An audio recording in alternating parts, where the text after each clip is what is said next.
vezes pensar x como variável constante, ou simplesmente valores fixados, né? Isso não vai alterar a forma da gente trabalhar os problemas, mas tem alguns detalhes que a gente tem que ficar atento.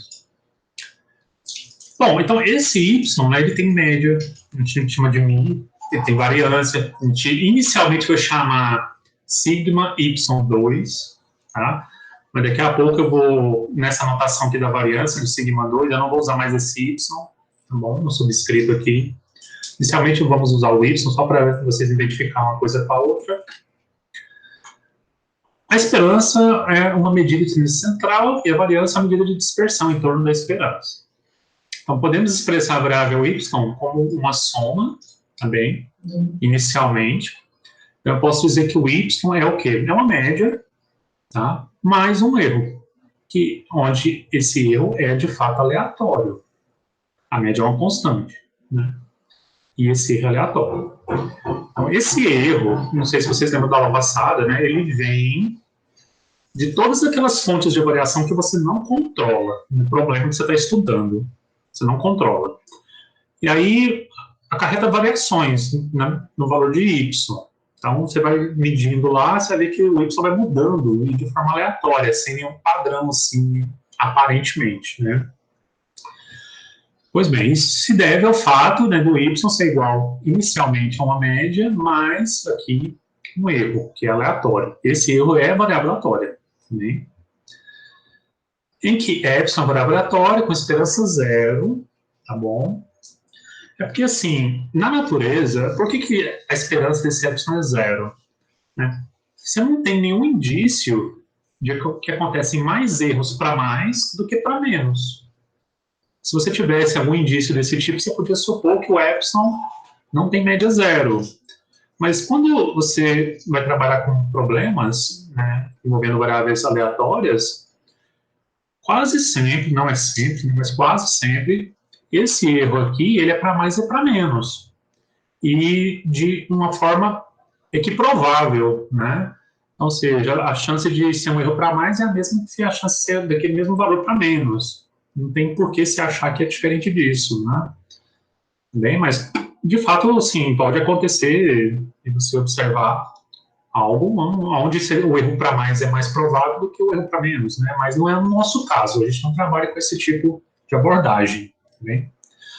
E a variância, ela vai ser uma constante, mas também existe situações que a gente pode trabalhar onde a variância não é constante. Ela vai mudando à medida que você varia o x do problema, né? Aí tem até um nome para isso, heterocedasticidade. É quando a variância não é constante ao longo, né, de uma certa variável aí de controle, né, que é o x. Né? A gente vai tentar evitar esse problema. E ele pode acontecer. O livro até mostra situações que acontece isso, né? Assim, questão da variância não ser constante. E aí ele sugere algumas alternativas quando isso acontecer. Mas o que eu quero mesmo é que esse y, que esse sigma 2 seja constante. Bom, assim, epsilon representa os inúmeros fatores que, né, conjuntamente, fazem as observações de y oscilarem em torno da sua média.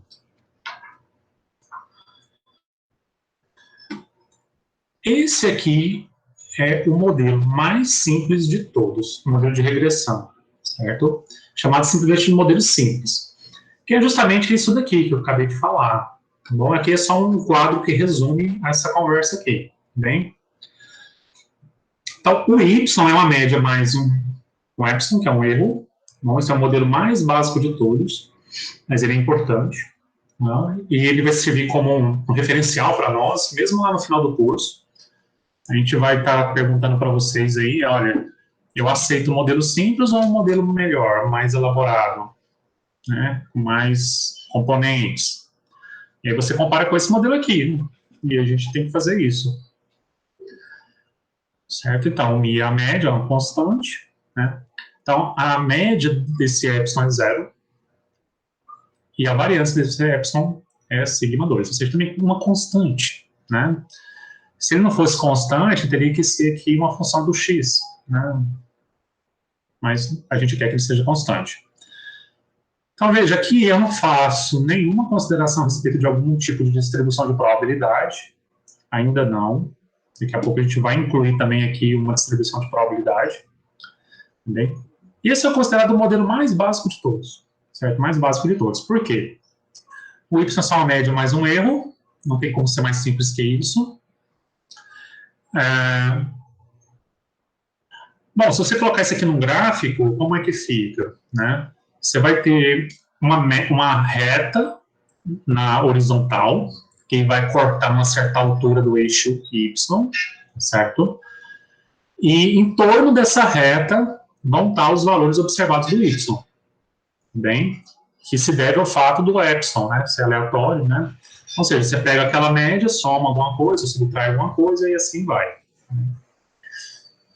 Bom, no caso particular de y ter distribuição normal, a esperança e a variância são os únicos parâmetros necessários para a definição completa do modelo de probabilidade. Então, a gente vai usar aqui a notação N, né, de distribuição normal, média μ vai sigma 2, com esperança tal, certo? Então, nesse caso, temos, né, um modelo simples com a suposição de distribuição normal para a variável aleatória epsilon. Então, aqui está um quadro que resume isso também. Então, esse aqui é o modelo simples normal. Ele não é, então, já não é mais o modelo mais simples de todos. Bom. Então, aqui tem uma consideraçãozinha a mais do que em relação a esse modelo aqui. A média ainda é zero, a variância ainda é constante sigma 2, o modelo é μ mais epsilon, mas agora esses erros têm distribuição normal, né? Então, diferentemente dessa situação aqui, que eu não sei qual é a probabilidade, né, de certos erros acontecerem, aqui eu já sei essas probabilidades. Então, por que é normal, né? Por quê? Porque, sim, os pesquisadores, quando fazem levantamento de dados, eles acabam notando que erros grandes, ou muito grandes, ou muito pequenos, são muito raros. E aqueles erros menores, assim, em valor absoluto, que são pequenos, né, em valor absoluto, sem levar em consideração o sinal, tá bom? Eles são mais comuns, eles são mais prováveis. Ora, mas isso é exatamente o que acontece na distribuição normal, né? Na distribuição normal, os valores grandes, eles são raros, não é isso? Pensa no normal padrão. Então, a probabilidade do x estar entre ser maior, por exemplo, maior do que 3,5, por exemplo, é muito pequenininho. Mas a probabilidade do x ser maior que, por exemplo, 0,5 é muito grande, é quase 50%. Pois bem, então uma propriedade do modelo normal é que, se expressarmos, né, um evento em função da esperança e da variância, a probabilidade desse evento independe dos valores específicos da esperança e da variância. Então, aqui, duas probabilidades, né, acerca da distribuição normal, também. Então, a probabilidade... Veja, aqui a consideração é a respeito do epsilon, né? Mas aqui eu estou calculando a probabilidade a respeito do y. Lembra da aula passada, né? Toma a esperança desse negócio aqui. Então, você vai tomar a esperança do y, que é igual a esperança do μ mais epsilon, né? A esperança da soma são das esperanças, a esperança da constante é a própria constante, e a esperança do epsilon é quanto? É zero, né? Então, seja, a média do y é zero também. Quer dizer, perdão, é μ. Porque aqui da média é zero, aí zero mais μ dá μ, né? E a variância do y é sigma 2, que é a mesma do epsilon. Aí é realmente a mesma, tudo bem? E, ou seja, você tem aqui uma variável aleatória normal, que somado a ela uma constante, ela ainda continua sendo normal, porque μ é o constante, né? Ou seja, então μ mais epsilon é uma variável aleatória normal, ou seja, y é uma variável aleatória normal, tá bom? A única coisa que tem de diferente do y para o epsilon é que você desloca a distribuição normal do zero, né? Porque a distribuição do epsilon tem média zero, então ela está centrada no zero. Mas quando você soma uma constante, você está transladando o gráfico. É como se você pegasse o gráfico com a mão, do jeito que ele está, não deforma ele, e arrasta ele para um lado ou para o outro, né? Que é a média, que é esse μ aí.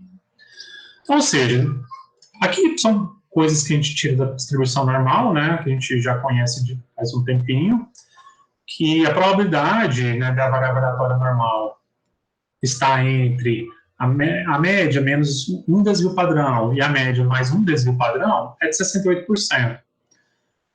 E quando é 2 desvios padrões, é de 95%. Bom, isso aqui você obtém da própria tabela da normal. Isso sem precisar especificar valores para mim, né, e valores para sigma 2. Sempre é assim que funciona. Bem? Dada uma amostra aleatória de observações y, né, y1, y2, yn, estimadores não viciados, né, de mi e sigma 2, ou seja, as esperanças desses estimadores são iguais aos parâmetros para serem estimados.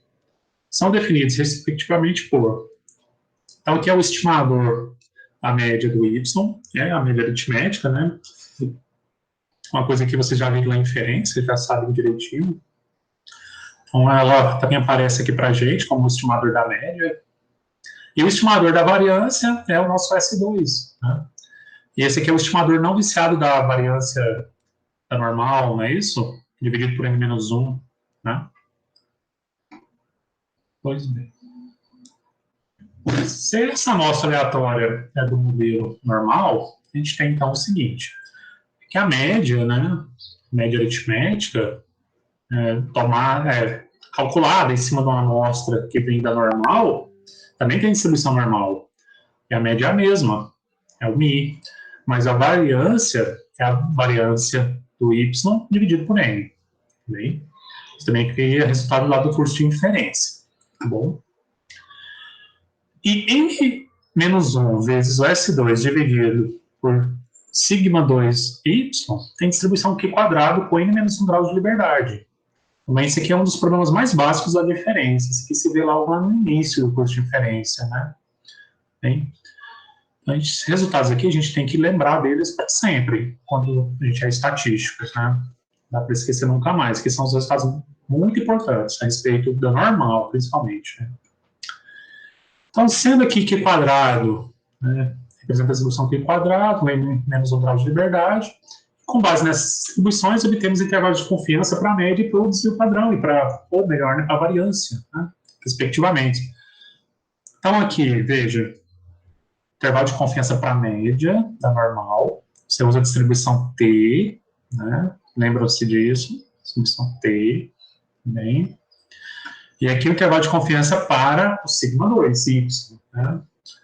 Então, você usa a distribuição Q quadrado, você precisa aqui de dois valores da Q quadrado, enquanto que aqui você só precisa de um só.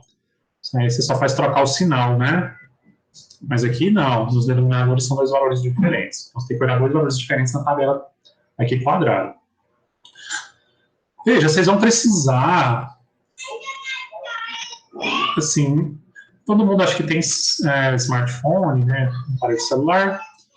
Eu soube que tem um aplicativozinho que você pode calcular valores de Q quadrado, de T, coisas assim. É um aplicativozinho bem simples, só nos até me mostraram. A última vez que eu dei aula presencial, e mostraram no celular como é que se encontra esses valores. Você entra lá com o alfa dividido por 2, né, e 1 menos alfa dividido por 2, e o grau de liberdade, e ele te dá o valor de Q quadrado.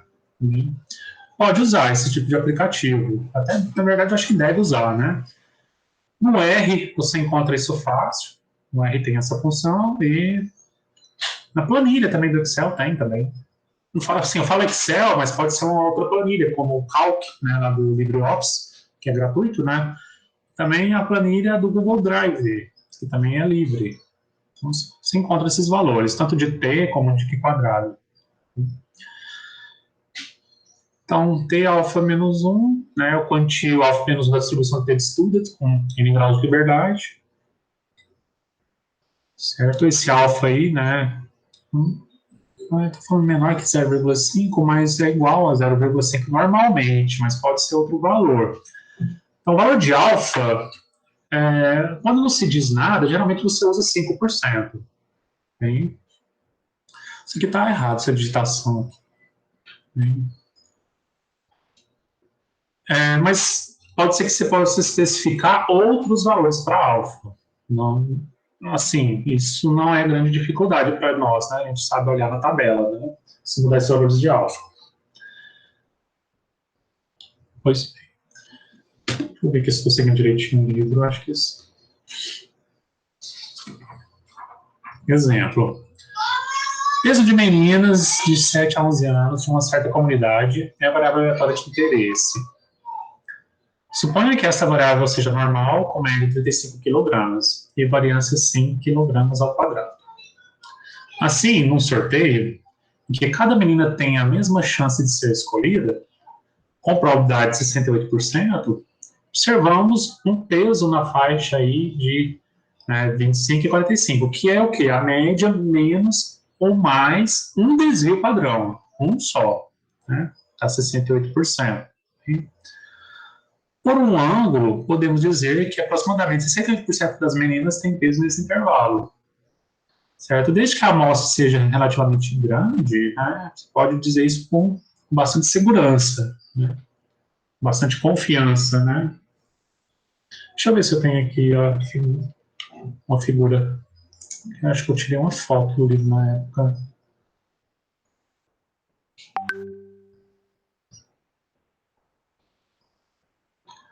Será que eu pus aquelas figuras?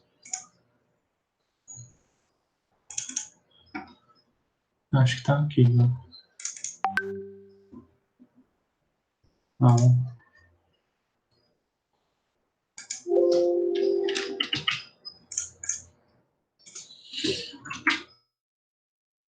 Professor, Oi. pode afirmar isso sem precisar fazer intervalo de confiança? Só observando a distribuição normal? Mas aquilo ali você faz pelo intervalo de confiança mesmo. Ah, tá. Assim, é porque a respeito da distribuição normal, aquilo sempre vale, né? Que é 68% entre mais ou menos um desvio padrão. Olha, cadê essas figuras, gente?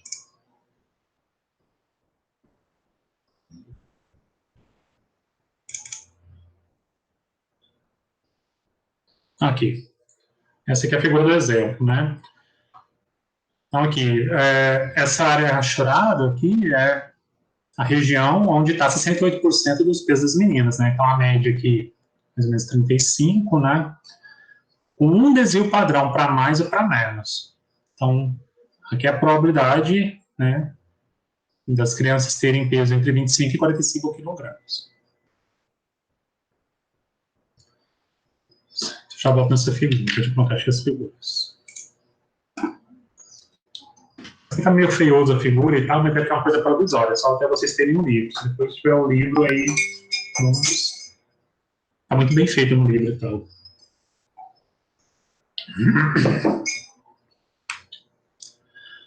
Uma variável auxiliar.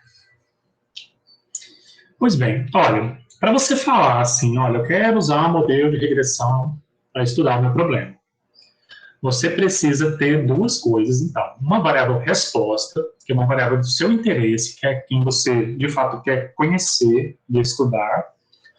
E você precisa ter uma variável auxiliar, que é a nossa variável independente na aula, né? Uma variável de controle.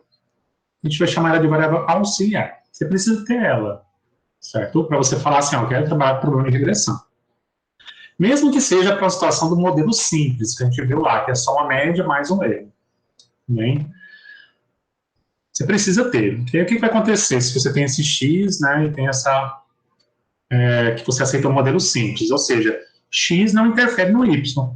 Porque se o X interferisse no Y, lá naquela parte lá do modelo simples, entraria também um I mais um X, mas não aparece esse X lá, né?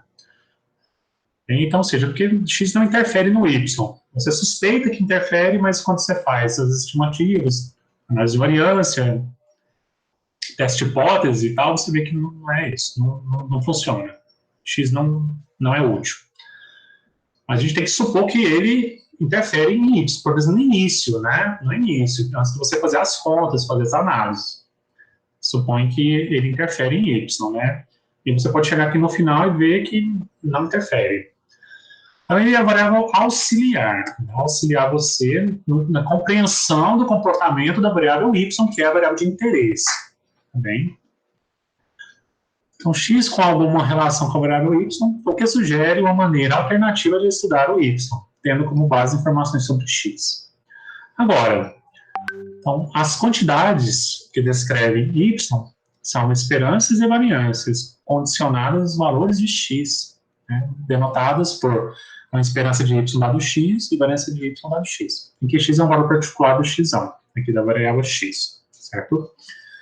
Então, quando você incorpora ao problema uma variável auxiliar, as médias, no plural mesmo, as médias, né, dependem do x, certo? Então, se você volta naquele problema da aula passada, quando eu tracei uma reta naquela nuvem de pontos, né, que a gente tinha, o que você observava ali? Você observava que a média do y ia crescendo à medida que o x ia crescendo. Bem? Então, o valor da média, quando você tem uma variável auxiliar, ele não é único, ele depende do x. Então, para cada x fixado, você tem uma média, certo? A variância também pode acontecer dela estar mudando na medida que você muda o x, mas não é isso que eu vou querer. Eu vou tentar trabalhar com problemas que não tenha essa dependência da variância, só da variância. Do x não tem jeito, do x, quer dizer, perdão, da média. A média não tem jeito, eu não tenho o que fazer, ela sempre muda em relação ao x. A menos que você aceite modelo simples. Aí realmente a média é constante. Mas se você não aceitar modelo simples, e de fato tiver uma variável auxiliar, a média do y vai mudar em função desse x. Também ela muda. Acho que a figura está fácil aqui. Deixa eu abrir aqui para relembrar. Acho que é essa. Essa, aqui mesmo, tá vendo? Tá aqui o problema da aula passada, da semana passada, do tempo de entrega em função do volume de entrega, né? Então, você tem aqui as nuvens de pontos. Se você fixar aqui um certo valor para o x, como 10, por exemplo, a média está em cima da reta aqui, ó. A média é um valor na reta, tá bem? Mas se você fixar o x em 20, a média foi para quanto? Olha, aumentou. Tá vendo? Aqui, veja que a nuvem de pontos, ela não aumenta e nem diminui à medida que o x aumenta. Então, aqui você tem um indicativo de que a variância não está mudando, né? Se a variância mudasse, por exemplo, à medida que o x aumenta, a variância aumentasse, o que aconteceria? A nuvem de pontos se espalharia cada vez mais, certo? Então, aqui no comecinho ela está concentrada, os pontinhos iam estar todos concentradinhos ali, bem pertinhos uns dos outros, mas à medida que o x fosse aumentando, a nuvem ia se espalhando de pontos, né? Ela ia ficando, assim, os pontos iam ficando distantes uns dos outros, porque a variabilidade está aumentando, não é isso? Então, aqui a gente tem um forte indício de que a variância não aumenta à medida que o x aumenta. Mas a respeito da média, é aquela história, ela sempre vai variar. Se você tiver uma variável auxiliar, ela sempre vai mudar de valor. Bom?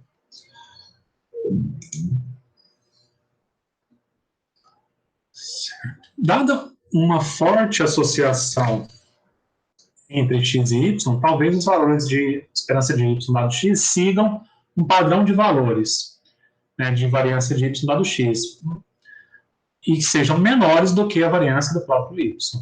Certo? Se isso ocorre, a variável x é denominada de variável auxiliar. Ó, o que eu quero dizer é o seguinte.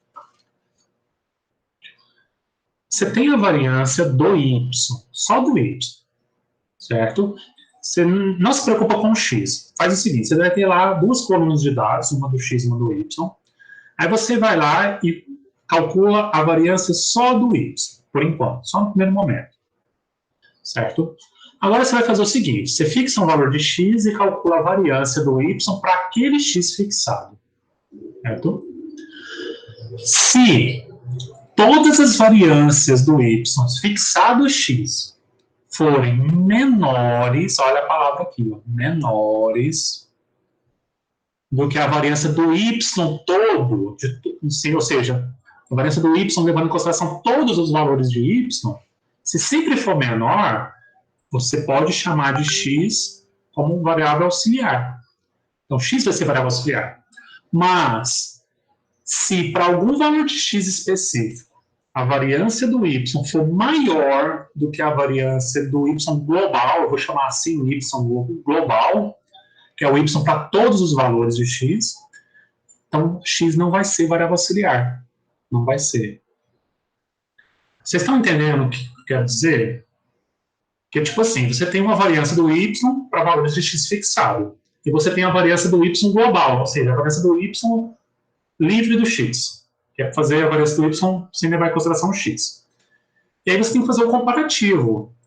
Para cada valor de x. É um pouquinho chato, mas tem que ser feito. Então você vai comparando. Cada variância do y para um x fixado tem que ser menor do que a variância do y global.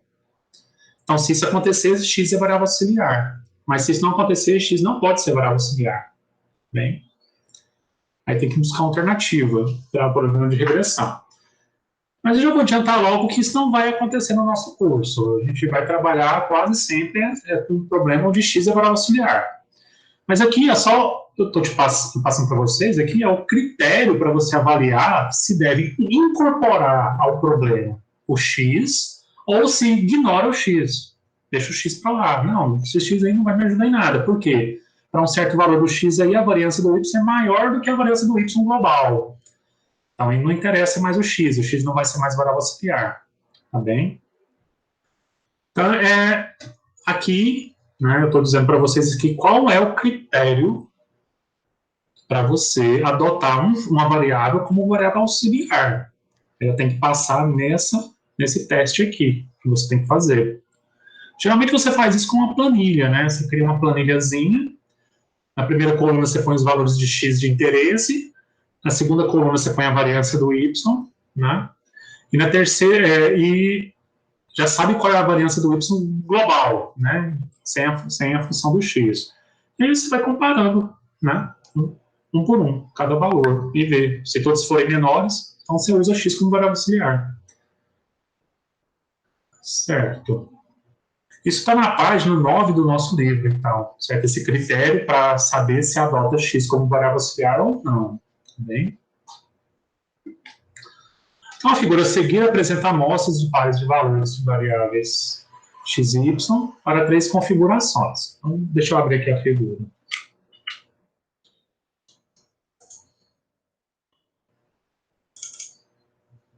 Essa daqui está meio feio porque eu bati uma foto do livro. Certo, então a gente tem 3 configurações, A, B e C. Bem? Então,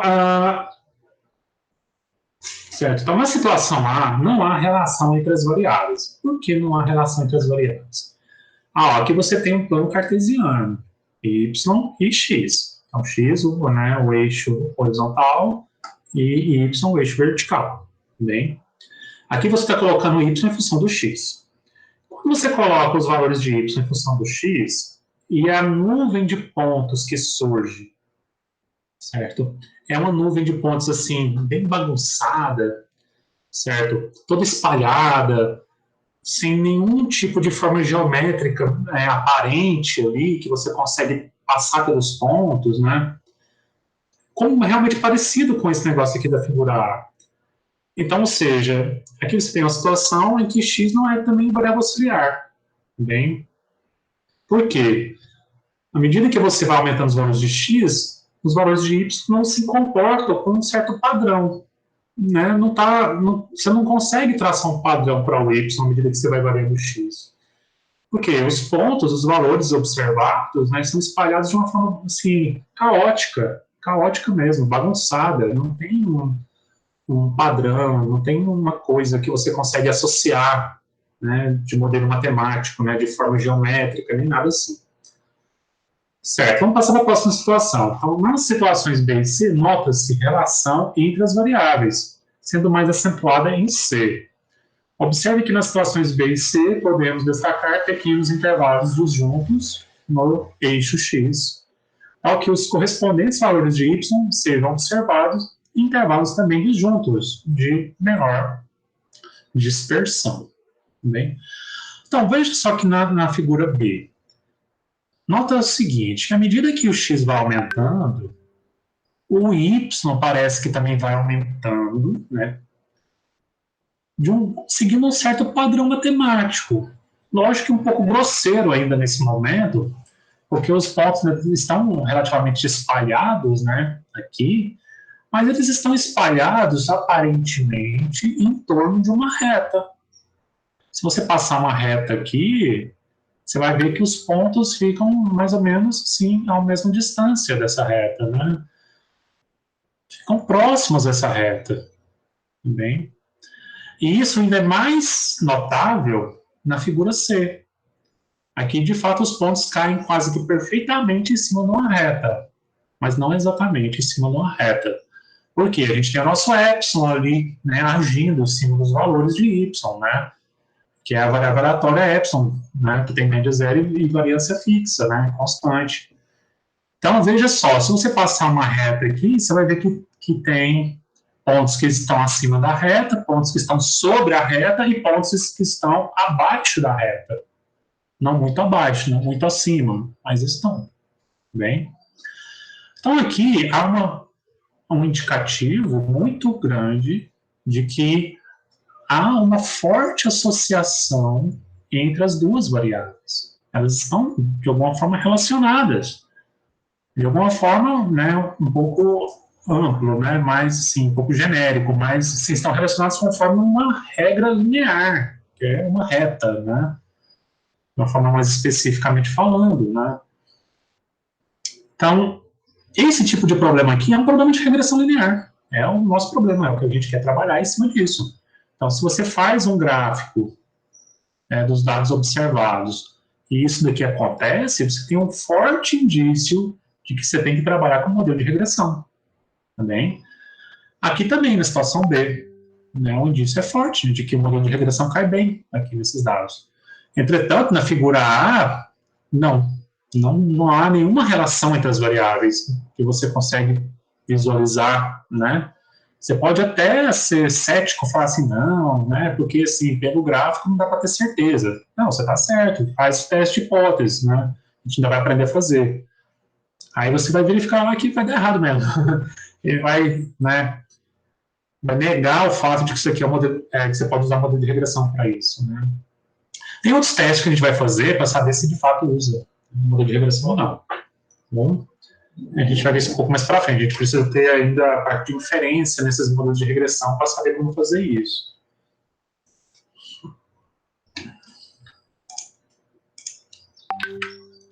Um outro exemplo. Tá. No exemplo anterior, supomos que o peso de meninas, né, de 7 a 11 anos, de uma certa comunidade, é normalmente distribuído, com esperança de 35 kg e variância 100 kg. Vamos usar o fato, né, de que a altura é altamente relacionada ao peso.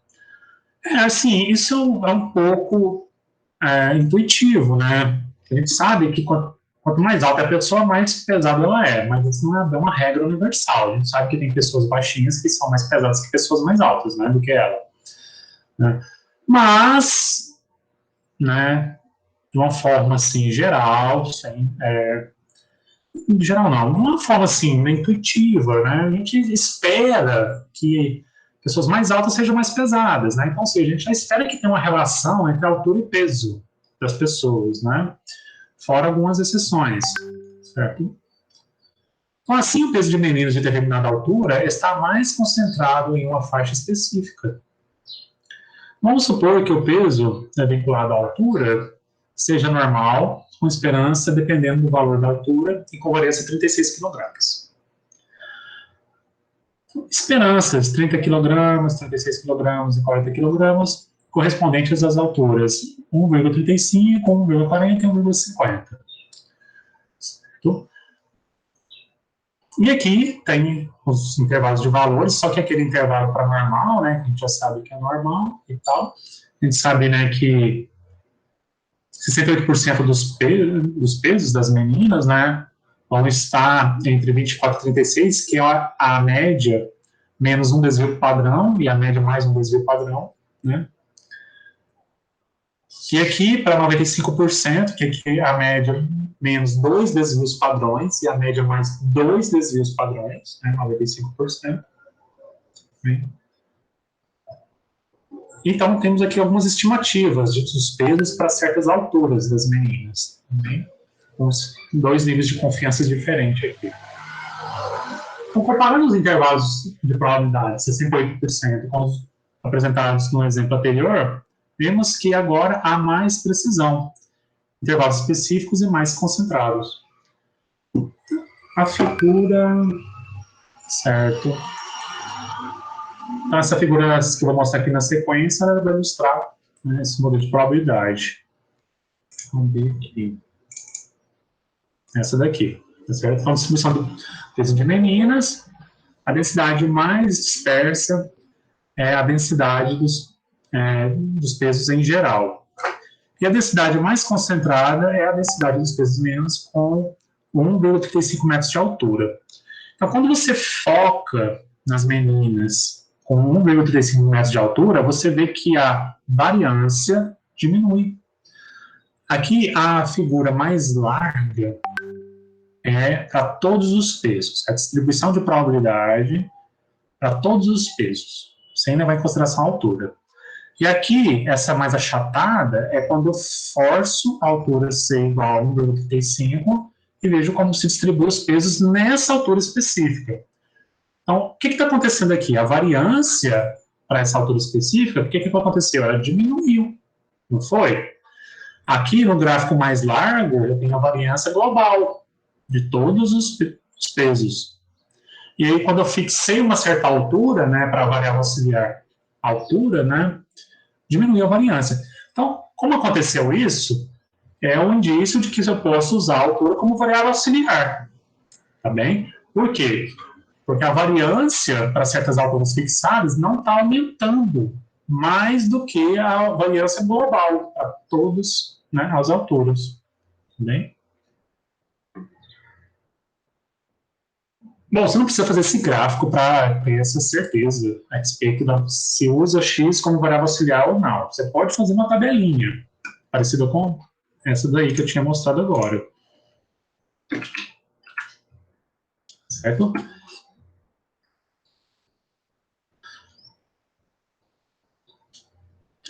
Vimos que, quando há relação entre duas variáveis, podemos desenvolver um estudo mais refinado, com maior precisão.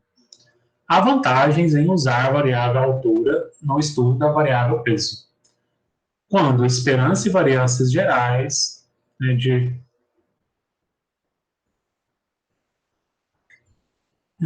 peso, né, acho que é peso, são substituídas por esperança e variâncias relacionadas a uma certa altura, que é uma digitação. Troquei o O com E. Em seguida, né, formalmente, vamos apresentar o modelo estatístico de regressão linear simples, que define esperanças e variâncias para uma variável y relacionadas a valores de uma outra variável x.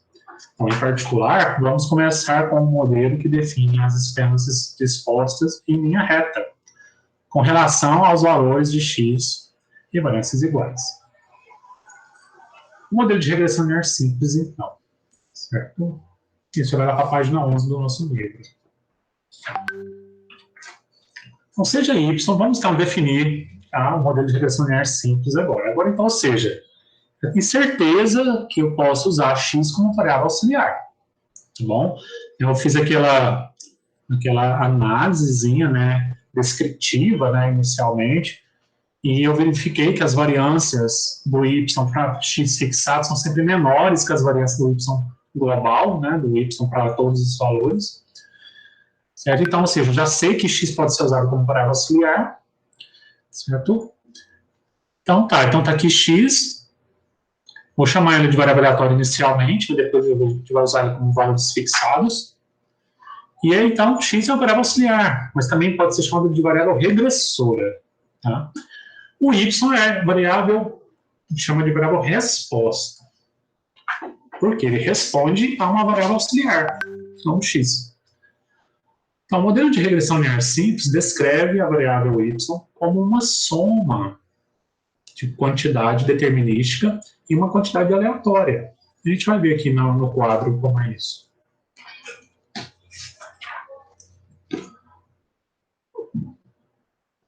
A parte determinística, uma reta em função de x, representa a informação sobre y, que já poderíamos esperar, apenas com o conhecimento da variável x. A parte aleatória a gente denomina de erro. Representa os inúmeros fatores que, conjuntamente, podem interferir em y. Também. Então, assim, quando você vai para a natureza ou vai para uma situação do dia a dia para medir os dados, né, para coletar os dados, né, você se depara com variabilidade. Né? Essa variabilidade ela tem a ver com diversas coisas da natureza que você não consegue controlar, mas que elas interferem no resultado do seu levantamento de dados. Né? Em algumas situações, você até consegue isolar essas variáveis e consegue controlá-las de modo que você consegue também diminuir o erro. Né? Mas ainda assim, lá no fundo, ainda vai ter algum erro. Né? Eu acho que isso só acontece nos fenômenos aleatórios. Né? Se você fosse medir fenômenos determinísticos, como é que se faz geralmente num laboratório de física, né? Você não ia ter esse erro. Tá bem? Mas a nossa situação, né, enquanto estatísticos, é outra. A gente trabalha com problemas que tenham, né, variabilidade, que tenha aleatório, né, por trás. Assim, podemos interpretar que o erro provoca uma distorção sobre a parte determinística na definição de y. Ou seja, é como se fosse assim, é uma reta, a relação do x com y, né, tem uma equação de uma reta, e o que faz sair dessa reta, que faz com que aqueles pontinhos se espalhem em torno da reta, é o erro.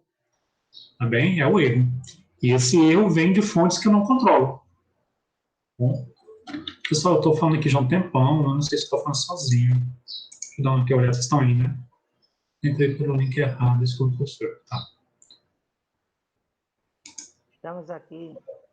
Porque quando a gente fala assim, olhar para o aluno, a gente não sabe se o aluno realmente está ali. Né? Às vezes dá um vazio existencial, eu estou falando aqui sozinho.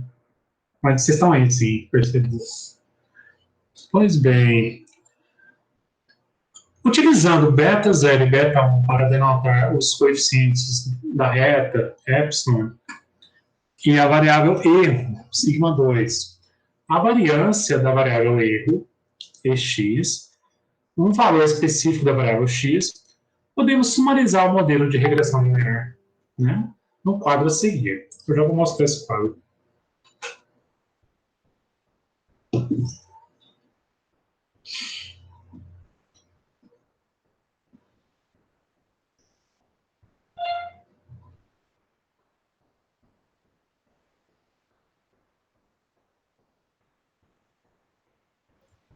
Professor?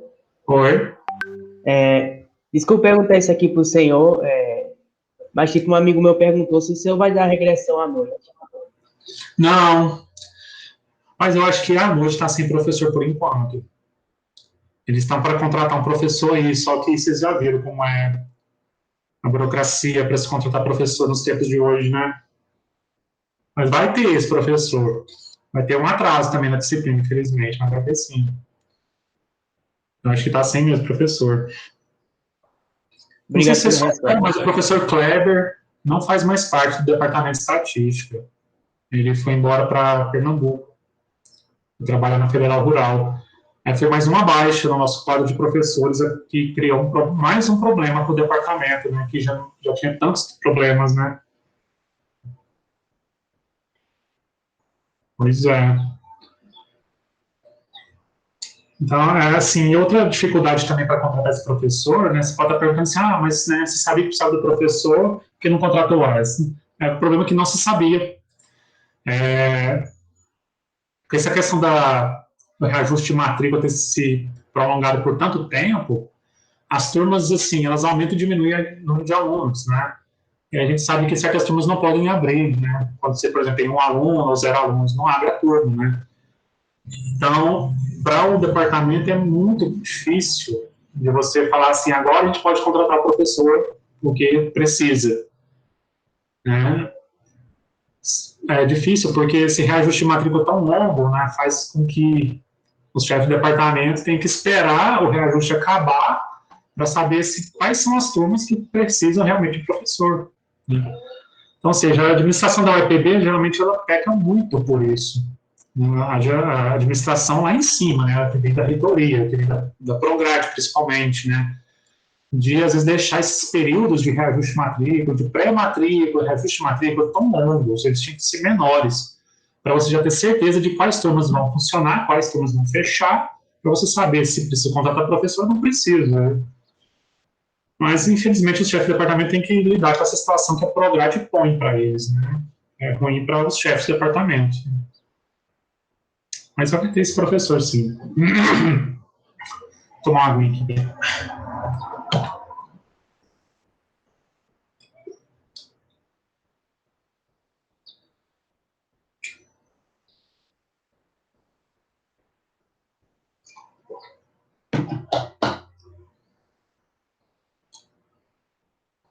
Então, modelo de regressão linear simples.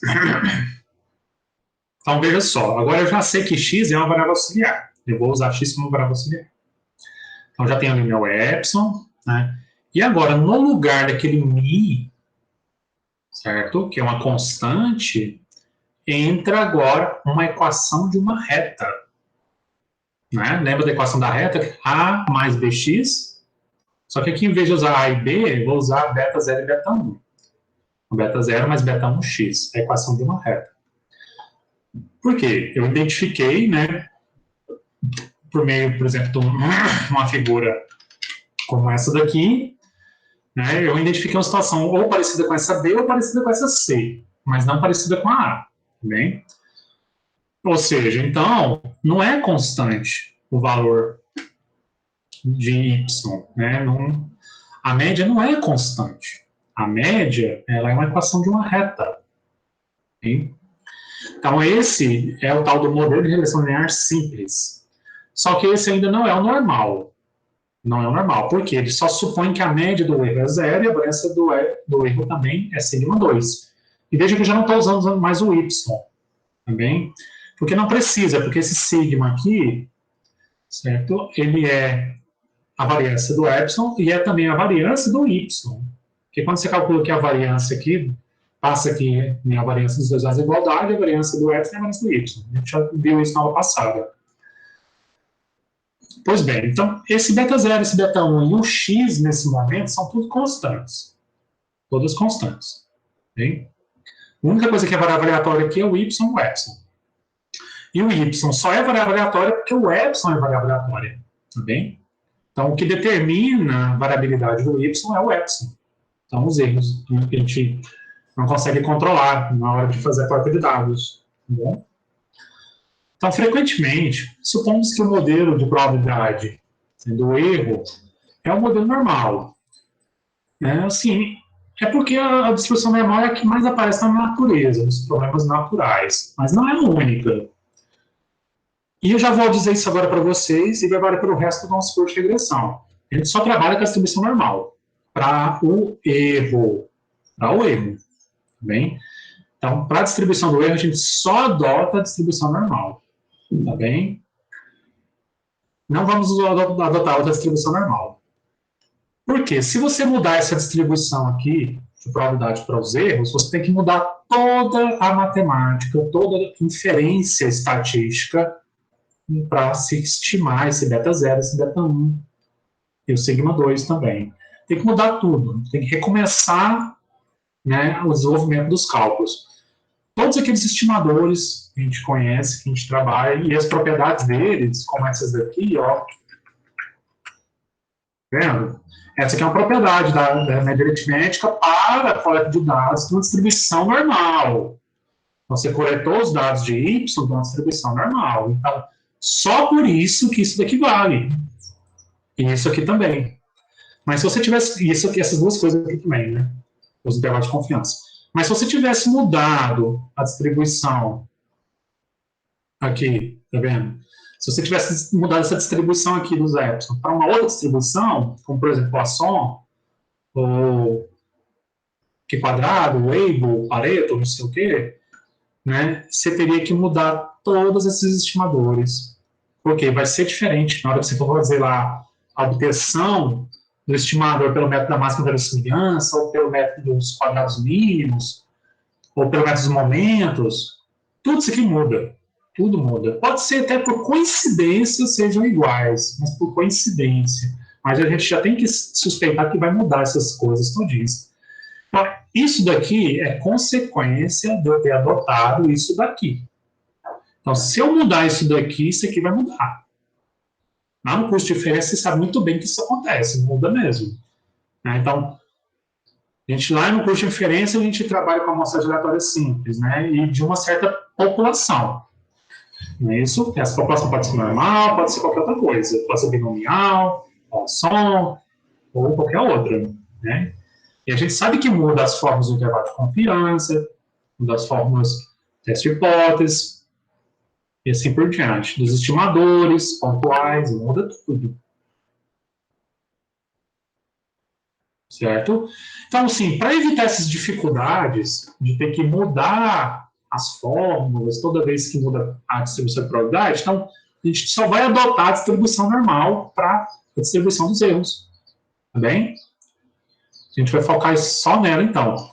Então, todo o livro aqui do Reinaldo, né, todo esse livro, do começo ao fim, todo ele foi escrito pensando na distribuição dos erros sendo distribuição normal. Se você mudasse isso, essa consideração aqui, você teria que reescrever o livro do Reinaldo do zero. Do zero. Porque todos os estimadores, testes de hipóteses, intervalos de confiança e tudo mais que vem junto, tudo muda. Tudo muda. Bem? Então, a adoção da distribuição normal para a distribuição dos erros aqui, ela é para simplificar nossas vidas, deixar ela mais simples. Certo? Até as contas provenientes da distribuição normal são mais fáceis de serem feitas. Tá bem? Então, é só por simplicidade mesmo. Mas, de forma alguma, você pode dizer que toda vez que você for trabalhar com problema de regressão, você está trabalhando com um erro que tem distribuição normal. Não tudo. Todas as vezes, não. Algumas vezes vai ter um desvio disso daqui. Tá bem? E se tiver esse desvio, você tem que desenvolver os estimadores, desenvolver intervalo de confiança e tudo mais, teste de hipótese, etc. Né? Por sorte, você pode encontrar um artigo científico que já tenha isso feito, ou encontrar um livro onde já está isso pronto. Né? E aí você, por sorte, vai adotar aquelas fórmulas lá. Né? Mas, a princípio, a gente, enquanto estatístico, a gente tem a capacidade de desenvolver as fórmulas. Né?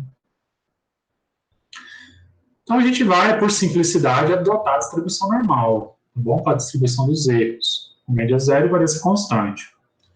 Desse modo, né, aí então a esperança do y tem distribuição normal também, né, também por quê? Né, porque se esse y tem distribuição normal, isso aqui é constante. Beta 0 mais beta 1x, olha, são todos constantes. Então, quando você soma uma constante a uma variável aleatória com distribuição normal, você não altera a distribuição. O que você faz? Você desloca a distribuição.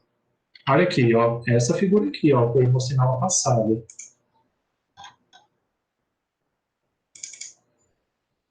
É isso aqui, ó.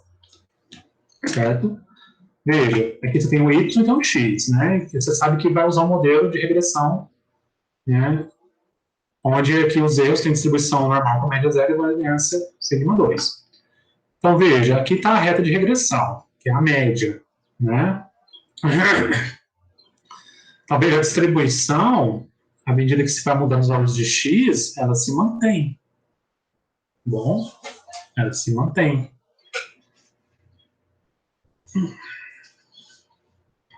Então, é isso que acontece, né? Ela pode mudar em sua variabilidade, que tem aquela questão da heterocedasticidade, mas ela não muda a sua natureza, que ainda continua sendo a distribuição normal. Então, ou seja, o y tem distribuição normal, entretanto, a sua média, ela muda. Certo? A média do y depende, né, do beta 0 e do beta 1x, ou seja, depende do valor de x. Para cada valor de x que você fixa, a média vai ser uma coisa. Então,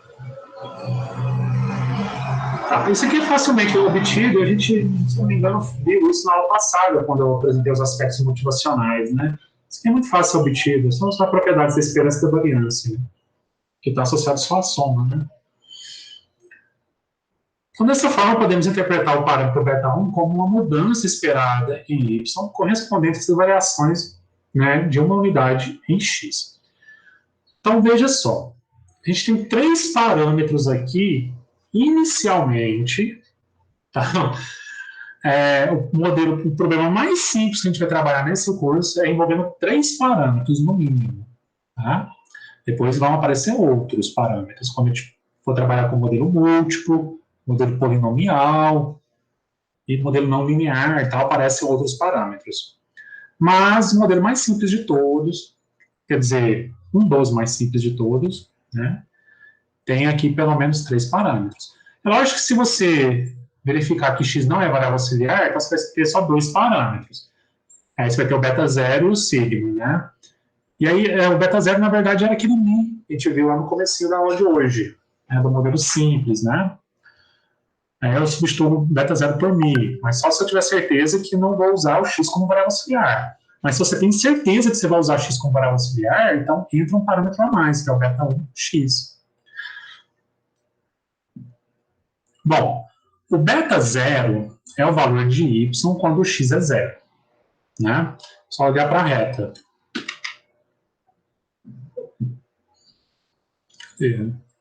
Não, está aqui mesmo. Aqui. Então, só você olhar para essa reta aqui. Veja só. Quem é o beta 0 nessa reta aqui? Ele é um intercepto, né? Lembra da matemática básica? Ele é um intercepto, né?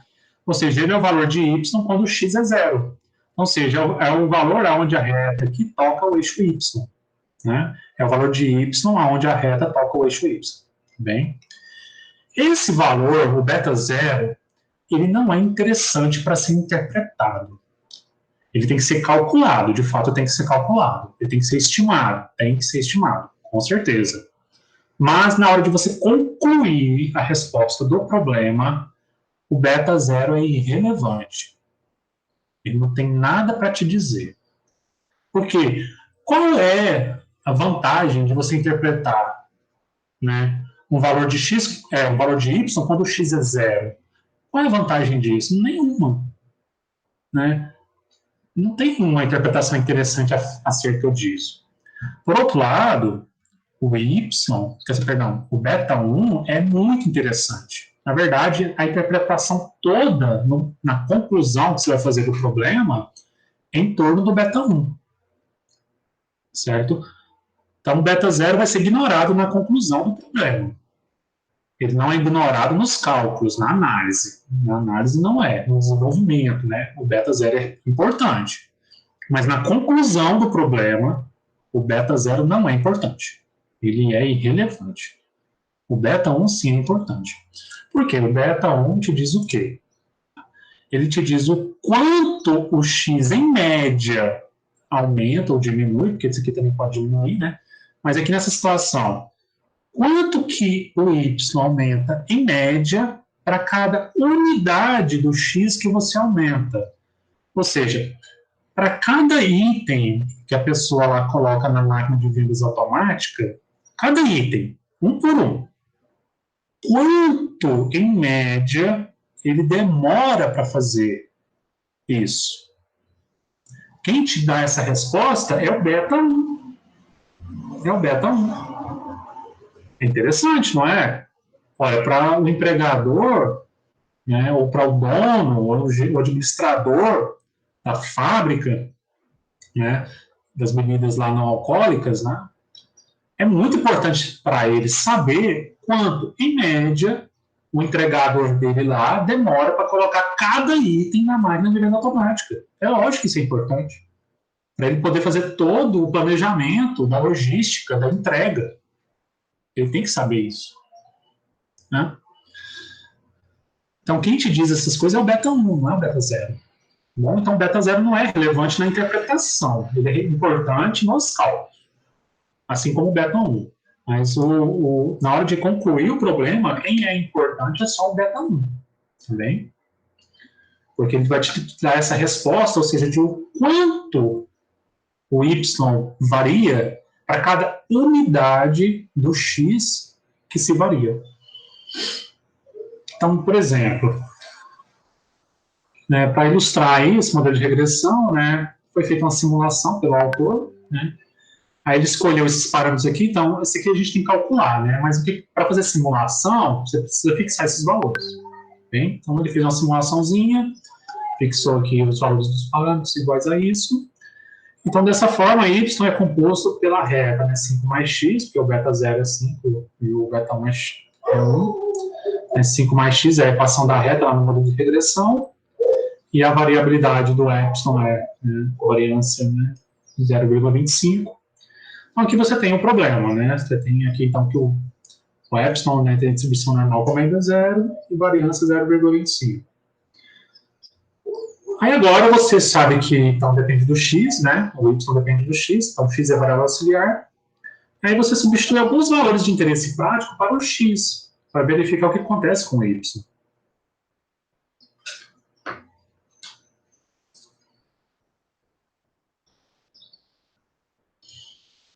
Para gerar cada valor de y, executaremos os passos a seguir. Passo 1. Obtemos o valor ao acaso da distribuição normal. Gente, aqui está ensinando a fazer a simulação. Vamos ler aqui como é. A gente nesse curso não faz simulação não, tá? A gente já pega já os dados de um exemplo, de uma pesquisa, e já analisa logo também. Aqui ele fez uma simulaçãozinha só para ilustrar, né, para nós algumas coisas que ele quer mostrar. No passo 1, como que ele fez a simulação, né? Então, obtemos os valores ao caso da distribuição normal padrão, né? Não padrão não, normal, né, de 0 variância 0,25, que ele obteve de um número aleatório que vem do computador, né? O R faz isso, o Excel faz isso e tal, é bem tranquilo. Adicionamos a quantidade 5 mais x ao valor do erro obtido no passo 1. A figura 1.4 mostra os pontos gerados da reta y igual a 5 mais x. Tem aqui essa figura.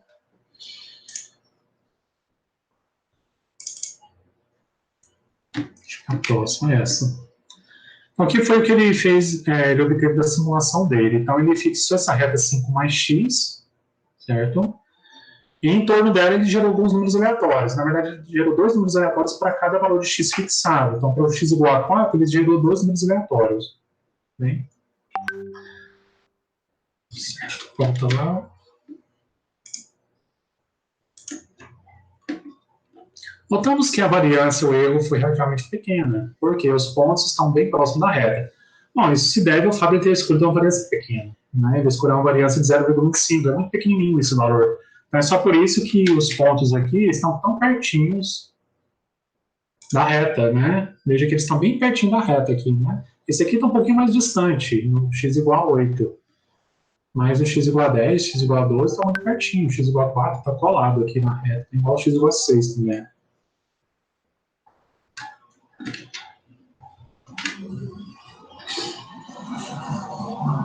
Se repetirmos todo o processo de simulação com valores maiores de sigma 2, veremos maior dispersão em torno da reta.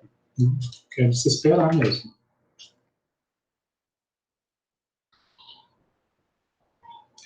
Tem um quadro aí no livro, e ele faz essa questão, ele varia a variabilidade, né? A variância, ele varia de 0,25 para 1, você tem uma variabilidade mesmo. Bom, mas para a gente está bom essa situação, por exemplo. Até este momento, abordamos o modelo de regressão linear simples como se os parâmetros do modelo fossem conhecidos e as demais suposições atendidas. Esta é uma etapa inicial visando o entendimento do modelo. Então, a gente só está tentando entender o modelo por enquanto. Então, a gente parte toda de uma situação, né, onde o modelo se enquadra. Esta é a etapa inicial visando uma vez assimilado o que o modelo descreve e a sua interpretação, vamos passar para o aspecto estatístico. Pois bem. A partir desse ponto, o enfoque é o problema da inferência estatística. Vamos apresentar o modelo amostral correspondente ao modelo de regressão linear simples. Ou seja, precisamos definir a obtenção de uma amostra aleatória que constituirá a base para a estimação do modelo e, após verificação da adequação do modelo, fazer inferências para a população geral. Nesta sessão, trataremos apenas da definição da amostra, através da definição do modelo de regressão linear simples amostral. Denominamos modelo de regressão linear simples amostral ao conjunto de suposições já apresentadas sobre o modelo de regressão linear simples, acrescido da suposição sobre a relação entre as unidades e amostras. Então, podemos considerar duas maneiras para a obtenção de uma amostra. Valores de x prefixados e para estes valores, obtenção de observações independentes de y ou obtenção de uma amostra aleatória, né, xy bivariada. Ou seja, tem duas situações, ou x é fixado, é constante, ou x também é variável aleatória. Né? E aí você, no caso do x ser variável aleatória, você vai ter aqui, então, um par, né, bivariado aqui, certo? Na sua amostra. Em ambos os casos, temos uma amostra de tamanho n, tendo, né, x1 até xn, os valores prefixados de x, e os valores observados de x, né? E y até yn, os correspondentes valores observados de y. O modelo de regressão linear simples amostral. Então, aqui é quando, de fato, eu trabalho com amostra. Diferentemente das outras situações, né? Que esse aqui é o modelo populacional. Tá? Então, se eu faço um censo na minha pesquisa, né? Um censo na minha pesquisa, então eu tenho os valores exatos para o beta 0, beta 1 e o sigma 2. Exatos. Exatos. Não é aproximado, não. Mas se você trabalha com amostra, e aí, né, você precisa, então, estimar beta 0, beta 1 e o sigma 2. Hein? Precisa estimar. Bom. Então, uma coisa é o censo, que a gente não vai trabalhar nesse curso com censo. Né, porque o censo na vida real é muito raro de se acontecer. Muito raro. Porque ele é caro, principalmente, né? Ele custa muito dinheiro para você obter todos os valores da população. E segundo, a gente sabe pela inferência estatística, né, que a gente pode trabalhar com uma amostra para representar a população. Essa amostra tem que ser representativa, óbvio, né? Tem que ser uma amostra muito bem colhida, usando os critérios da amostragem. Né? Então, a gente pode usar uma amostra para representar a população. Pode. Muitas vezes é isso que vai acabar acontecendo mesmo na prática, né? E até porque, né, muitas vezes, fisicamente, a população é inacessível. Não tem como você, às vezes, trabalhar com todos os valores da população. Né? Então, a gente tem que só se contentar com uma amostra. Né? Então, esse aqui é o modelo amostral. Né? E aí, veja que a diferença agora está que o y, né, depende de cada valor que você observa na sua amostra. Assim como o x e assim como o epsilon. Então, para cada par xy que você vai coletar na sua pesquisa, vamos pensar assim, que cada pessoa que você vai entrevistar, né, que você vai aplicar um questionário, a cada uma delas você tem um erro associado. Né? Então, a pessoa número 1 tem o erro 1, a pessoa número 2 tem o erro 2, e assim por diante. Bem? Onde a gente espera que a média do erro também seja 0, e a variância constante. E detalhe, agora aqui entra uma consideração a mais no modelo amostral. A covariância entre cada dois valores de epsilon distintos, veja que o I diferente de J, tem que ser 0. Ou seja, o que eu estou querendo dizer para vocês aqui é o seguinte, tem que ter independência entre os valores observados. Então, ou seja, você coleta um dado. Esse dado coletado não pode vir a interferir no próximo dado coletado. Não pode. Você geralmente garante essa covariância aqui igual a 0, adotando um bom critério de amostragem. Também.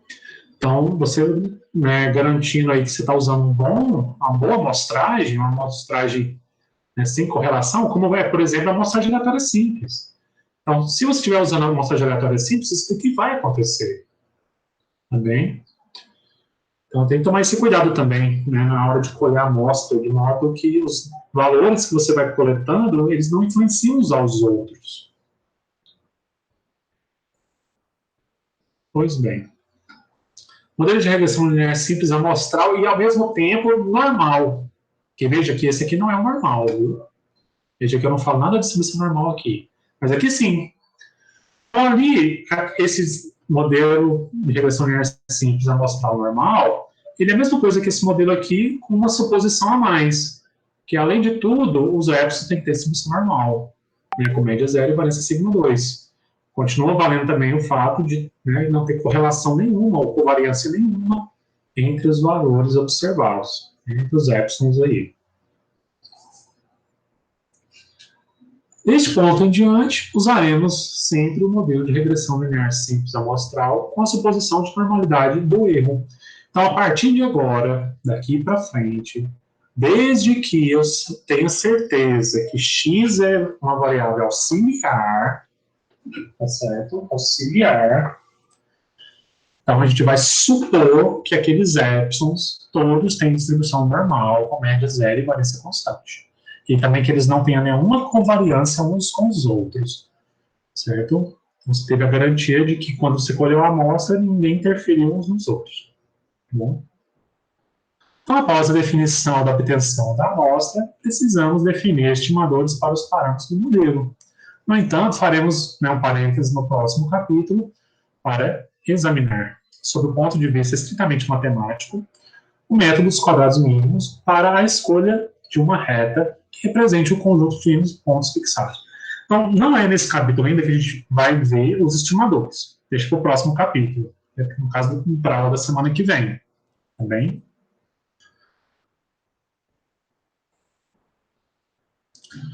Vamos aprender uma coisa que vai ser útil na hora de obter os estimadores, que é colocar o problema que a gente tem na sua forma matricial. Lembrem lá do curso de álgebra de matrizes, né? Então, a gente começa a usar ele na prática agora. Né? Assim, resolvemos situações, problemas mais específicos, né? Então, veja só. Aqui eu tenho os valores como observados numa pesquisa. Né? Então, você tem o y1, tem o x1, e você supõe, né? Você sabe que o x é variável auxiliar, então você supõe que, pelo diagrama de dispersão, você tem esse indicativo, né? De que a nuvem de pontos lá está em torno de uma reta, né? Então, você supõe que a relação do y com x é uma relação, né, linear, que vem por meio de uma reta, né? E para cada valor para cada par de valores que você observa x e y, você tem a equação da reta. Veja que o beta 0 e o beta 1 não mudam, eles são as constantes do modelo, tá bem? Você tem sempre o mesmo intercepto e a mesma inclinação para todos os dados. O que muda são os valores de x, que às vezes os valores de x podem ser iguais, né? Não pode acontecer. Talvez de y, né? Não sei. E os valores do epsilon, né, que são os erros, né? Porque para cada par que você observa, você tem um erro. Então, para cada questionário que você aplica, você tem um erro. Né? Para cada ponto do gráfico que você observa, você tem um erro. Tá bem? Cada valor que você faz no seu levantamento tem o seu erro. Bom. E esse erro tem distribuição normal com média 0 igual a sigma 2. Não tem nenhum tipo de correlação entre os valores observados, certo? Sendo assim, ele na sua forma matricial vai ficar da seguinte forma. Né? Você vai colocar o y dentro de um vetor, também. Os épsilons também dentro de um vetor, né? Porque os épsilons vêm somando, bom? Eles vêm somando. Agora, como você só tem dois parâmetros, você vai ter um vetor, né, só de duas entradas, aqui beta 0 e beta 1, e o vetor beta. Bem? E uma matriz para o x, os valores de x, certo? Onde a primeira coluna dessa matriz de x é 1, tá bem? E a segunda coluna são os valores de x. Mas para que eu tenho que usar uma primeira coluna de 1's? Porque quando você for multiplicar o vetor beta com a matriz x, aí é aquela regra da multiplicação de matrizes, né? Isso aqui acaba sendo uma matriz de uma única coluna e duas linhas, né? Aqui é uma matriz de n linhas e duas colunas, né? Então, você vai multiplicar x com beta. Então, o número de linhas da primeira matriz tem que ser igual ao número de... número de colunas da primeira matriz, que você está multiplicando, tem que ser igual ao número de linhas da segunda matriz. É a regra da multiplicação de matrizes, né? E aí o beta 0 vai multiplicar aqui com a primeira coluna e o beta 1 vai multiplicar com a segunda coluna, na regra da multiplicação de matrizes, né? E aí você tem, então, o modelo na forma matricial. Aqui ele, tá vendo? Então, veja só. Então, o modelo de regressão linear simples amostral normal, né? Na sua forma matricial. Então, a notação matemática que a gente usa é essa. certo? Aonde x é essa matriz com a coluna, primeira coluna de 1, segunda coluna com os valores de x, né, com n linhas, que é o número de valores que você observou na sua amostra. Só tem dois parâmetros, multiplica aqui, né, beta 0 e beta 1, e mais os épsilons, né, porque os épsilons vêm somando, então, por isso que eles vêm por fora aqui.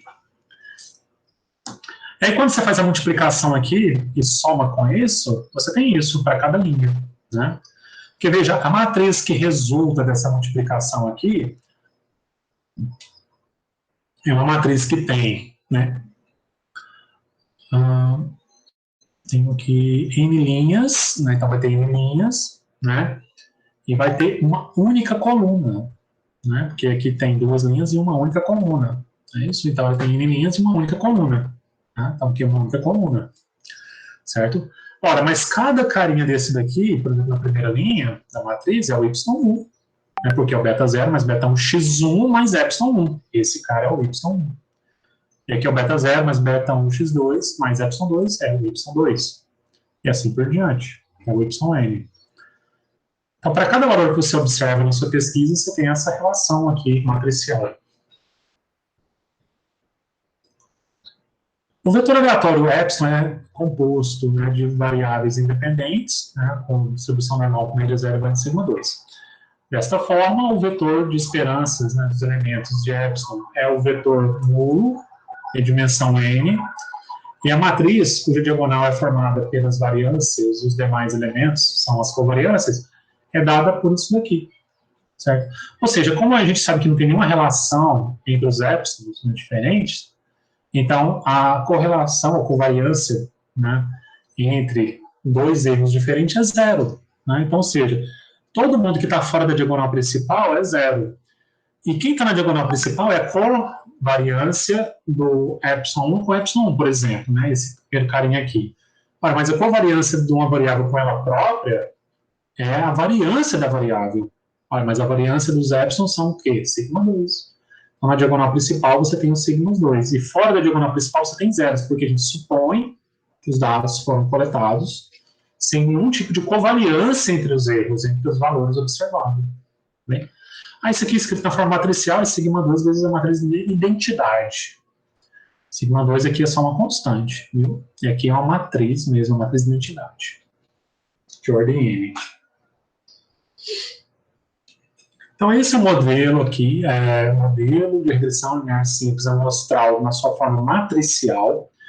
Então, a notação aqui é muito mais elegante, muito mais simples de ser trabalhada, né? Então, esses épsilon têm, né, agora a distribuição normal, né, multivariada, com vetor de médias iguais a zero, né? Veja que o zero aqui está em negrito, que é um vetor, né? E matriz de variância e covariância sendo sigma 2 vezes a matriz de identidade. Ou seja, só tem a diagonal principal com valores da variância que é fixa, né? Aquela história, a gente supõe que a variância é a mesma para todo mundo, que não tenha heterocedasticidade.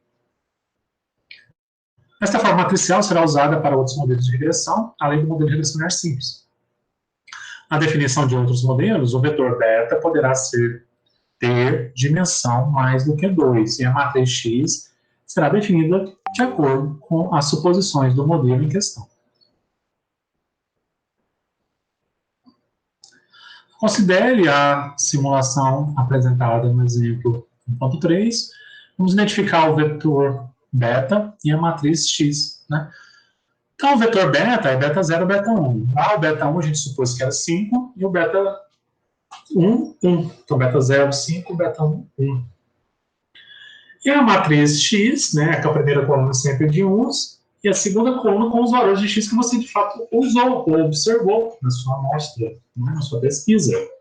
Você registra eles aqui linha por linha. Então, cada linha é um valor lá de X observado. Então, está lá na sua forma matricial. Análise de dados.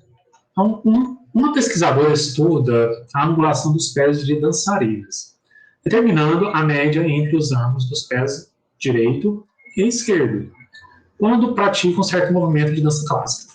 Então, esse aqui é o exemplo que está no livro do Reinaldo, é um exemplo que ele usa muito no livro, esse exemplo, esses dados estão no livro, está lá no apêndice do livro.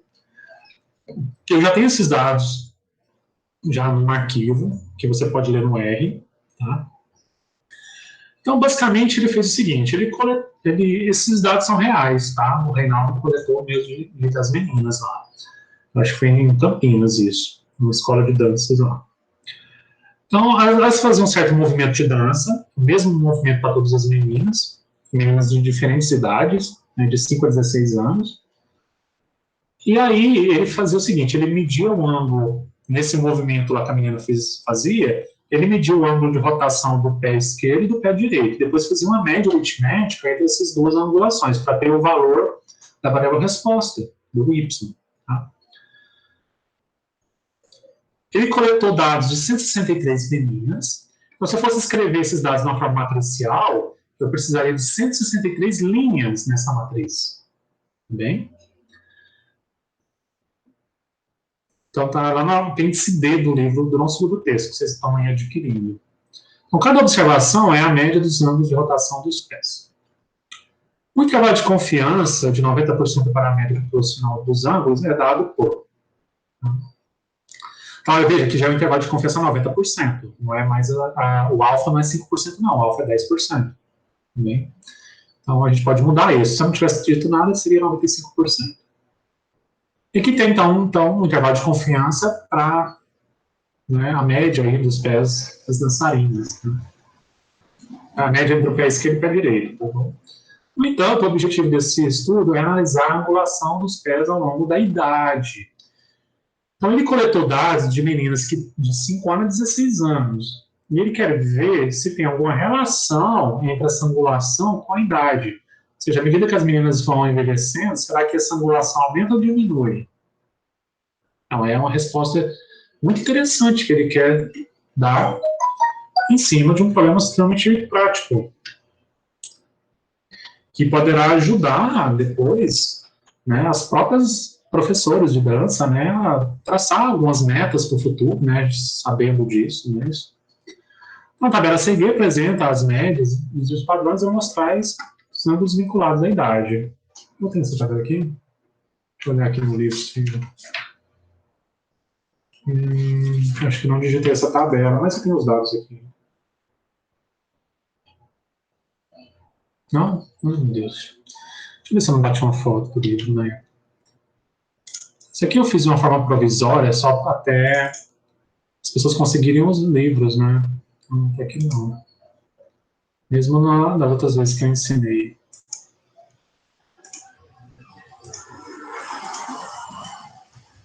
Mas quando vocês pegarem o livro aí, vocês vão estar aí na página 19, essa tabelinha. Okay? E aí ele faz o quê? Para cada idade fixada, que é a nossa variável auxiliar, né, ele calcula a frequência, ou seja, quantas meninas ele trabalhou, né, para o cálculo, a média entre os dois pés, pé direito e pé esquerdo, né, e também a média geral para as meninas de 5 anos, 6 anos, 7 anos, e assim, para cada idade ele fez uma média, e o desvio padrão. Né? Certo. Então tá a tabelinha aí na página 19, mas eu tenho que ir na figura. Deixa eu mostrar para vocês logo no R. A gente vai usar o R nesse curso. Eu não sei como vocês estão de computador, vocês vão ter acesso a computador nas nossas aulas, mas algumas aulas, principalmente as que vão estar mais para frente, a gente vai usar o R, sim. Então, aqui os dados. Aqui são os dados brutos mesmo, são 163 linhas, né? Essa tabelinha que eu acabei de citar para vocês não está aqui.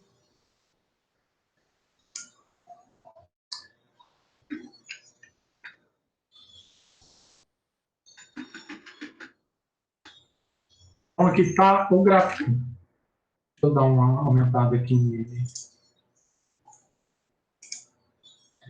Então, aqui são os dados, né, da inclinação média entre o pé esquerdo e o pé direito das dançarinas ao longo da idade. Também. Então, aqui começa com 5 anos. Né? Então, ele observou 7 meninos. Eu posso ler a tabela para vocês, né, com esse gráfico aqui. Então, Na idade de 5 anos, que é essa primeira parte aqui, né, esses primeiros pontinhos aqui, ele tem 7 observações. Aqui parecem 4, mas é porque algumas são iguais. Então, elas, né, se justapõem aqui. Também. Com 6 anos, ele observou 13 meninas. 7 anos, 12. E assim por diante, e com 16 anos, 9 meninas. Também. Então, aqui está no edipósito, a inclinação média entre pé esquerdo e pé direito, né? Do ângulo de rotação, né, dos pés das meninas ao longo da idade. Olha só o que a gente nota. Peraí, tira essa reta aqui por enquanto. Deixa eu fazer de novo aqui.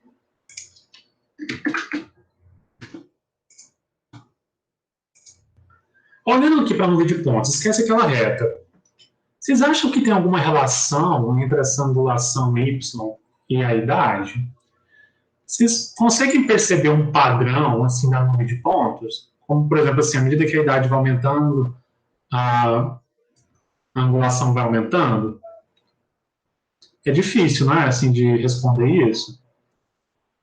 Você traça uma reta aqui, parece que tem várias possibilidades de retas e todas são igualmente boas, né? Então, o que está acontecendo aqui nesse conjunto de dados? A variabilidade é muito grande. Muito grande. A variabilidade global para todo mundo é muito grande. Por isso que os pontos estão tão espalhados. Então, olhando para esse gráfico aqui do jeito que está, certo? Não dá para dizer se esses pontos, né, esses valores, estão aumentando ou diminuindo ao longo de uma reta, aproximadamente. Né? E aí, quando você traça essa reta,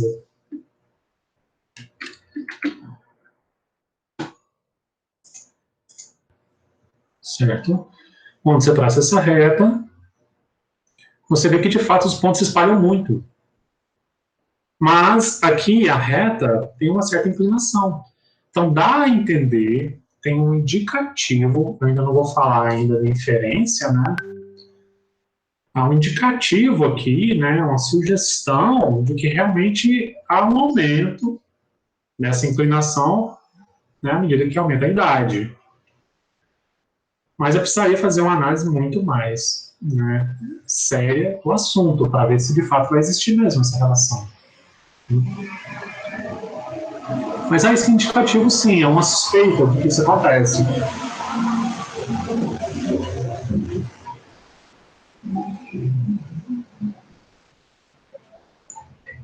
A gente vai usar esses dados, as bailarinas.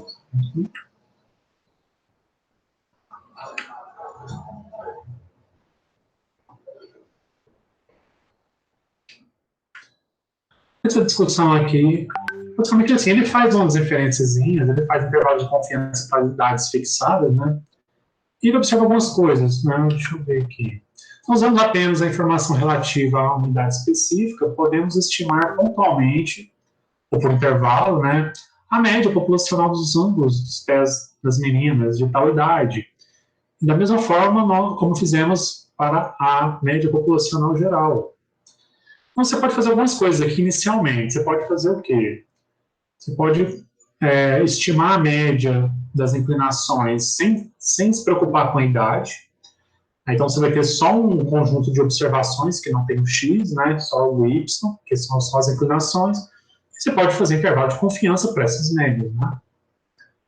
Mas você também pode fixar certas idades e fazer o intervalo de confiança para a média para aquela idade específica, né? Lembra que a média depende do x, que nesse caso é a idade. Então, você pode fixar uma certa idade e fazer um intervalo de confiança para a média daquela idade. Nesse caso aqui, com 90% de confiança, né? A inclinação média dos pés das meninas está entre 54,35 e 61,27, das que têm 11 anos. Você poderia fazer isso para outras idades também, sem problemas. Assim, só precisaremos estimar os dois parâmetros que definem a reta e a variância em torno da mesma, ao invés de 3 parâmetros, né? Então, assim, se eu quero um modelo matemático para as inclinações dos pés das meninas em função da idade, eu vou ter que usar um modelo de regressão linear simples amostral. Vou mostrar porque eu tenho uma amostra. Certo?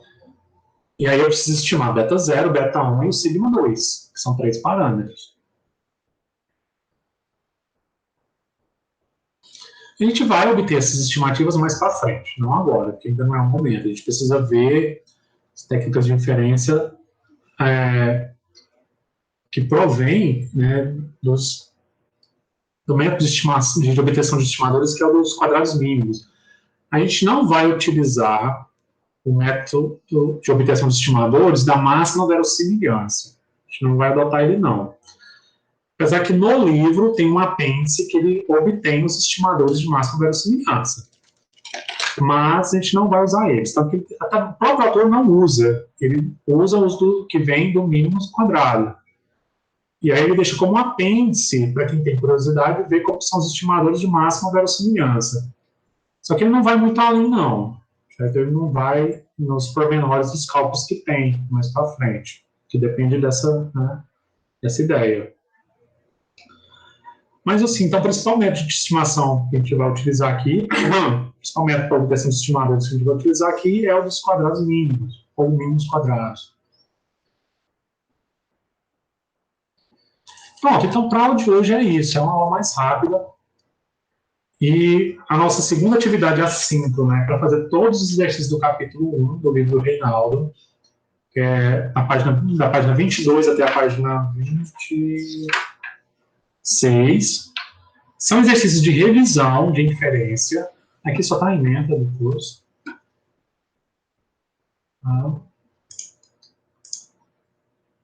São livros de revisão para a tradução.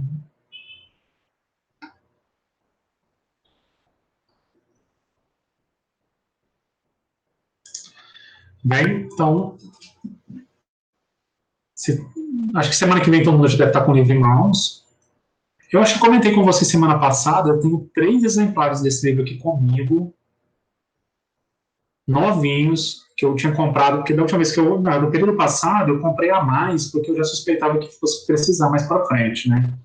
E como é um livro relativamente barato, eu acabei comprando, né? Então, alguns exemplares a mais. Eu também foi para aproveitar um frete grátis, sabe? Que eles iam me dar se eu comprasse acima de certo valor. Se alguém quiser ficar com um desses livros, está aqui na minha mão. Eu vou esse livro chegar para vocês. Mas acho que vocês já compraram, né? Ou já providenciaram cópia, coisa assim. Não tem problema. Esses exemplares, em algum momento, eu vou acabar usando eles, passando isso para frente. Mas se alguém quiser, para ter agilidade, vou pegar emprestado com a aluno. Legal. Não, é ideal que vocês peguem emprestado mesmo com os colegas, ou comprem dos colegas, né? Peguem emprestado, mas ainda não tem professor. Certo. Então, eu tenho 3 exemplares novinhos comigo aqui.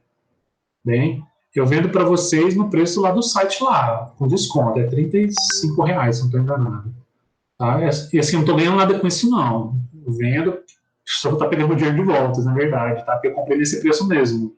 R$35 cada um. A vantagem é que tá novinho, né? Não tá rabiscado, não tá amassado nem nada. Tá novinho mesmo. Mas vocês fiquem à vontade, gente. Se vocês quiserem pegar emprestado o livro, comprar dos colegas mais barato, tirar cópia, ou até achar um PDF, não sei se existe, né? Achar o PDF. Eu moro em Campina Grande, mas também eu moro em Umbuzeiro. Porque minha esposa mora em Umbuzeiro, na verdade, ela trabalha aqui, no Banco do Brasil. E vez ou outra eu estou indo a Campina Grande, porque tem várias coisas para resolver lá da UEPB e tal, e eu tenho que ter um endereço em Campina Grande também, então, vez ou outra eu vou em Campina. Não tira o xerox, é melhor original, muito mais... Ah, sim, a cópia do livro não é barata, não. A xerox, né, não é barata, não, viu? Porque o livro é relativamente grande. São quantas páginas, né? 300, quase 400 páginas. Ele é um livro grande, né? Nossa. Não, beleza.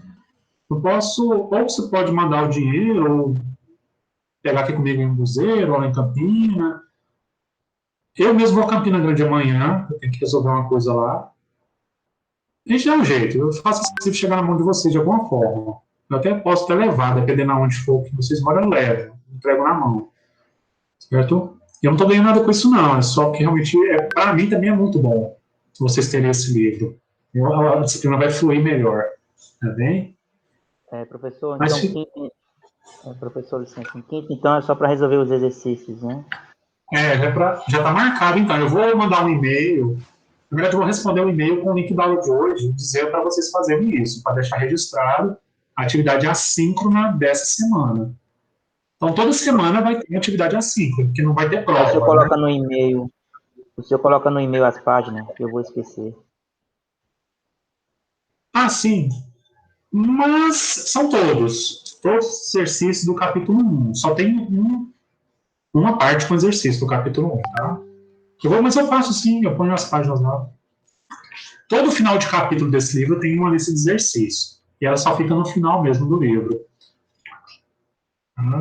Tem aqui 20 exercícios, mas eles são de revisão e são pequenos. Eles são assim para você relembrar inferência estatística. É basicamente isso. Tá bem. Também vou mandar para vocês esse PDF, para quem ainda não tiver com livros em mão já pode estar dando uma lida, né, para relembrar as coisas. Tem alguns pequenos erros de digitação. Pode responder no R sim. Se souber fazer no R, pode responder. E esses scripts aqui que eu já tenho pronto, eu posso passar para vocês também, certo? Esse daqui é o mais simples de todos, esse primeiro aqui.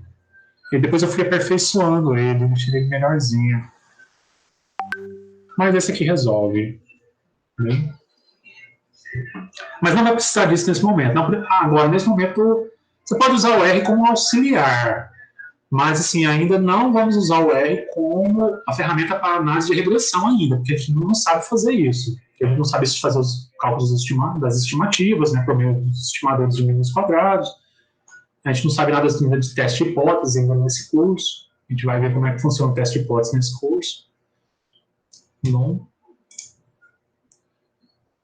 Pode responder, né? Pode usar calculadora científica, calculadora normal, planilha. Tem o Google Drive aí com a planilha livre, né? Você pode usar gratuitamente.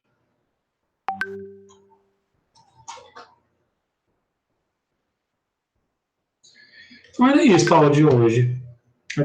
As nossas aulas raramente vão até meio-dia. Assim, pela experiência própria que eu tive no período passado. Que geralmente a gente acabava o assunto antes do meio-dia, certo? Mas a gente, sim, pode ficar até meio-dia, dependendo muito também de vocês, né? Porque, veja, já tem exercícios aí para fazer. Então, quinta já não tem aula, porque quinta é atividade assíncrona, né? Então, a gente só vai ter aula agora na terça-feira da semana que vem. E aí, eu vou pedir para vocês, me falar, me deixar, né, saber se você já está com o livro em mãos ou não, até terça. Porque se um aluno tiver sem o livro na terça-feira, a gente pode esperar para a quinta. Então, assim, especialmente na semana que vem, a gente pode fazer a aula na quinta, desde que, né, tenha essa questão do livro, que vocês estejam com livros em mão. Bom, estando com o livro em mãos, a gente já faz aula na terça mesmo. Se não, a gente faz na quinta da semana que vem, mas especialmente só na semana que vem, por essa questão do livro. A partir do momento que você estiver com o livro em mãos, você ficar sendo as aulas só nas terças-feiras mesmo. E a aula da quinta é a aula para atividade assíncrona. Também? Professor, essa atividade tem prazo para entrega? Tem. Eu já registrei lá no controle acadêmico o plano do curso, e lá eu pus as datas de entrega. Então, esse período, especialmente esse período, ele tem um prazo menor para se acabar. Ele acho que tem 13 semanas só, diferente dos outros períodos que tinham 15 semanas, né? 15, 16 semanas às vezes, né? Mas eles têm menos, né? Aí eu ajustei lá as datas, eu pus as datas lá no controle acadêmico, tá bom? Então, tentem fazendo, à medida que eu for marcando os exercícios, tentem fazer logo, não deixa isso acumular para o final do mês, não, tá? Porque não são poucos exercícios, pelo menos no início tem muito exercício, depois eu diminuo o número de exercícios, mas aumenta a complexidade, tá bem? Pois, então é isso, pessoal. Aí, sim, fica aberto para vocês fazerem perguntas, senão a gente se encontra na próxima terça, talvez na próxima quinta, talvez. Da semana que vem, no caso, né? Vai depender desse livro aí, como esse livro vai estar aí na mão de vocês ou não. Tá certo. E quem quiser ficar com um dos meus exemplares, me procura no WhatsApp, no privado. Isso, 35. 35. E a gente acerta aí a forma de fazer esse livro chegar até vocês. Bem, isso. A gente dá um jeito aí. Então tá. A gente se encontra então na próxima semana. Qualquer dúvida pode procurar no WhatsApp. Então tá certo. Até semana que vem, então.